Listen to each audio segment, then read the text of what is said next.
জুলাই সনদ বাস্তবায়ন রূপরেখায় সংবিধান সংস্কার পরিষদ গঠনের প্রস্তাব নিয়ে বিশেষজ্ঞ কমিটির সঙ্গে আলোচনা করেছে ঐকমত্য কমিশন। প্রস্তাব গৃহীত হলে নির্বাচন পরবর্তী সরকার সংবিধান সংশোধনের জন্য সংবিধান সংস্কার পরিষদ গঠন করবে। জান্নাতুল বাকিয়া কেকার রিপোর্ট। রাষ্ট্র সংস্কারী রাজনৈতিক দলগুলোর সঙ্গে আলোচনায় ৮৪টি সংস্কার প্রস্তাবের মধ্যে ৫০-এরও অধিক বিষয়ে নানান দ্বিমত ও নোট অব ডিসেন্ট ছিল। এরই মধ্যে গত ১৭ অক্টোবর জুলাই সনদে সই করে ২৪টি রাজনৈতিক দল। এরপর কমিশন জুলাই সনদের আইনি ভিত্তিসহ বাস্তবায়নের রূপরেখা নির্ধারণে বিশেষজ্ঞ কমিটির সাথে দফায় দফায় বৈঠক করছে।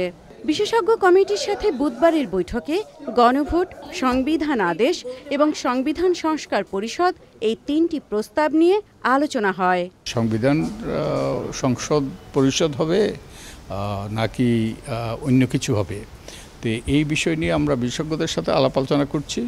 তাদের সুপারিশের ভিত্তিতে আমরা কমিশন পরবর্তী সিদ্ধান্ত নেব এবং সেই সিদ্ধান্ত আমরা সরকারকে দেব। জুলাই সনদ বাস্তবায়নের জন্য পরবর্তী সংসদে সংবিধান সংস্কার পরিষদ গঠনের বিষয়ে চুলচেরা বিশ্লেষণ করেন বিশেষজ্ঞরা। আমরা জানি যে বাংলাদেশে এর আগে ১৭ বার সংবিধান সংশোধন হয়েছে। গত ৫৪ বছরে এই প্রথম সংবিধানে বড় রকমের সংস্কার করা হচ্ছে।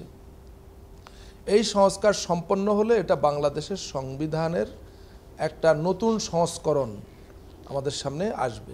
বিশেষজ্ঞদের আলোচনায় সংবিধান সংস্কার পরিষদ গঠনের প্রস্তাবটি চূড়ান্ত হয়নি। বৃহস্পতিবার আবারও বিশেষজ্ঞ কমিটির সাথে বৈঠকে বসবে কমিশন।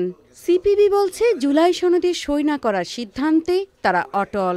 অনেকের ইচ্ছা হচ্ছে একেবারেই এই সংবিধানের খোললচে পাল্টে নতুন কিছু করা।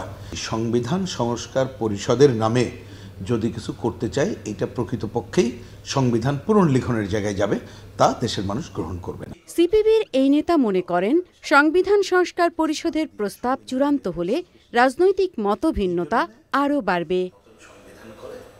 জান্নাতুল বাকিয়া কেকা, চ্যানেল আই, ঢাকা।